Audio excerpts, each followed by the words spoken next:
Sir, ಇವತ್ತು ತಿರುವೋಣಂ ಅಲ್ವಾ? ಮಗಳು ಕೇಳಿದ್ಲು, ಅಪ್ಪ ಈ ಹಬ್ಬದ ವಿಶೇಷ ಏನು ಅಂತ. ಅದಕ್ಕೆ ನಾನು ಏನು ಹೇಳ್ಬೋದು ಅಂತ ಬೆಂಗಳೂರಿಂದ ಒಬ್ಬ ಹುಡುಗ ಫೋನ್ ಮಾಡಿ ಕೇಳಿದ ಬೆಳಗ್ಗೆ. ನಾನು ಹೇಳಿದೆ, ಮಹಾಬಲಿ ತುಂಬ ವಿಷ್ಣು ಭಕ್ತ, ಶಕ್ತಿಶಾಲಿಯಾಗಿದ್ದ. ಗೊತ್ತಲ್ಲ ನಿಂಗೆ ಕತೆ ಅದು. ವಾಮನಾವತಾರದಿಂದ ಬೃಹತ್ತಾಗಿ ಬೆಳೆದಿದ್ದ ಅವನು ಆಕಾಶದ ಎತ್ತರಕ್ಕೆ. ಅಹಂಕಾರದ ರೂಪದಲ್ಲಿ ಬಲಿಯನ್ನು ಪಾತಾಳಕ್ಕೆ ತಳ್ಳಿದ. ಆದರೆ ತನ್ನ ಭಕ್ತನನ್ನೇ ತುಳಿದ ಒಂದು ಪಶ್ಚಾತ್ತಾಪದ ರೂಪವಾಗಿ ಬಲಿ ಕೇಳಿದ್ದಕ್ಕೆ ಹೇಳ್ದ, ನೀನು ವರ್ಷಕ್ಕೊಂದ್ಸಲ ಬಂದು ದೀಪಗಳಿಂದ ತುಂಬಿದ ನಿನ್ನ ಸಾಮ್ರಾಜ್ಯವನ್ನು ನೋಡ್ಬೋದು. ಅಲ್ಲಿ ಕಳ್ತನ ಇಲ್ಲ, ಮೋಸ ಇಲ್ಲ.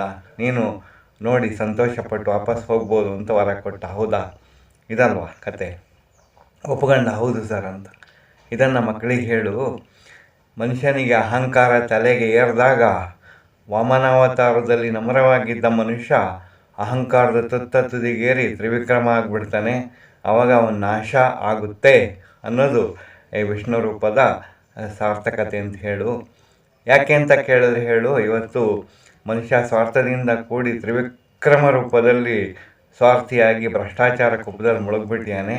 ಅದು ಅವನ ಅವನತಿ ಕಾರಣ ಅಂತ ಈ ಬಲಿಯ ಕತೆ ಹೇಳುತ್ತೆ ಅಂತ ಹೇಳು.